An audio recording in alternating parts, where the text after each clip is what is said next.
All right, Chief Meteorologist Jason Smith here with an update on what's happening as we get into the forecast here, and we are definitely looking at, let me hit the external button here just to make sure that may work better. Okay, thanks for joining us here as we take a look at what's going on with Tropical Storm Beryl. It is a high-end tropical storm as it tracks on off in the direction of the Gulf of Mexico. It's about to emerge into the Gulf of Mexico, and I have a split screen up here so you can see over here on this side right there what's going on with this system. It's starting, the cloud tops are warming a little bit, which is pretty common when we look at a tropical system. I'll bring it up full so you can see it a little better. So what's happening here is that the cloud tops are starting to warm because the center's been over land. It came ashore early this morning in the early morning hours, and it's still spinning over the Yucatan, but it's spending less time over the Yucatan compared to what we were expecting. It's taken more of a northwesterly jog, and so this limited amount of time on the Yucatan means that it's less time for the circulation to get disrupted, and it will begin to get reorganized, we think, when it gets over the Gulf of Mexico. The environment in the Gulf is actually more conducive for strengthening than it was in the Northwest Caribbean Sea, where it kind of gradually degraded the system from its track to Jamaica towards the Yucatan.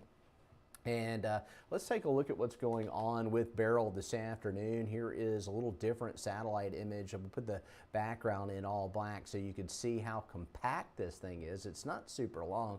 The circulation is getting more stretched out north to south, and likely still influenced a little by some shear as well, and certainly the land interaction is having a big impact on this system. The particulars on it right now: it is a 70-mile-per-hour tropical storm. The pressure is 986, so this pressure's up quite a bit from that 964 we had at the 10 o'clock advisory last night. It is moving west-northwest at 15. It's a little to the east-southeast of Progreso, Mexico, and it won't be long and this thing will be back out over the Gulf. And we continue to go through the afternoon and into the evening. We're going to be monitoring the circulation. It should be entering the Gulf of Mexico by this evening, and that's where it will find some fairly warm water. Now, the water is not as warm off the tip of the Yucatan as it is in the west central Gulf, which is where it's going. Also, it takes about 18 to 24 hours for the core of the storm typically to restructure after passage over land. So the inner dynamics of the storm may be a little disrupted here. So it's going to take some time. Now, the forward speed is still going to be fairly progressive in the short term. And so we're looking at the track through the day tomorrow. It's going to work well out into the western Gulf of Mexico by tomorrow afternoon. But the steering currents are about to get a lot weaker, which means it could slow down quite a bit as we head into Sunday, and the threat to the Texas coast is definitely more significant than what we've been tracking, and the path has shifted. We mentioned that, you know, the steering flow with this was very certain all the way across the Caribbean.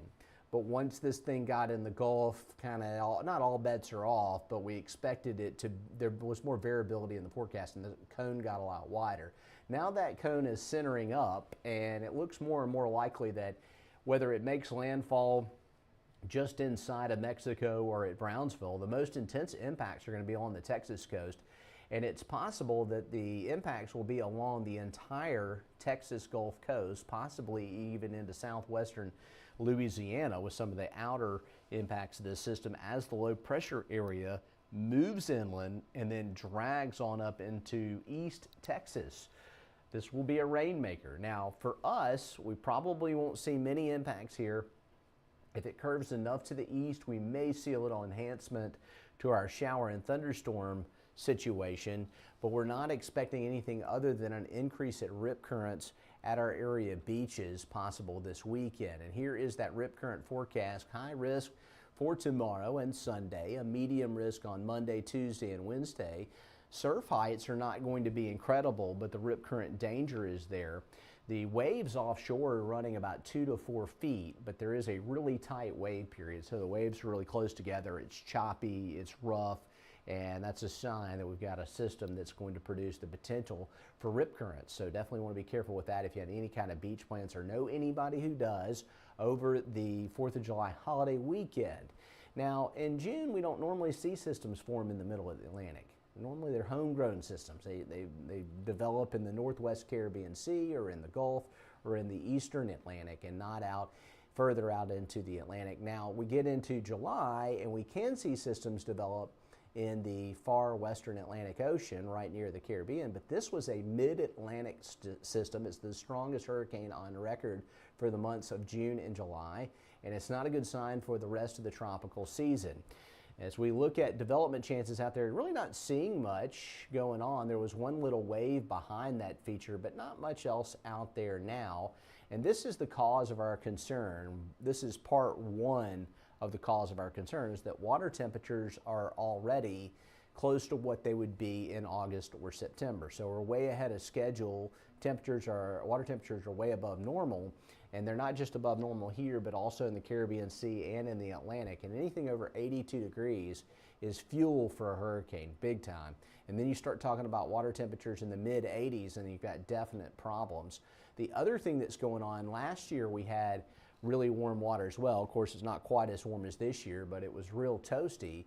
And looking at it, we've got a La Nina pattern this year. Last year it was an El Nino. Big difference in the potential for storms. If we have a La Nina pattern, it normally means low wind shear. So there's nothing to disrupt these things. We'll see more storms just based on the wind flow pattern. So it's hitting us from both sides. We've got favorable environment. We also have the warm water temperatures in the Gulf of Mexico, and that's one of the reasons why we expect more storms this year. So active systems, we had Alberto. Beryl still a thing. It is a tropical storm. It made it all the way up to Category 4 strength.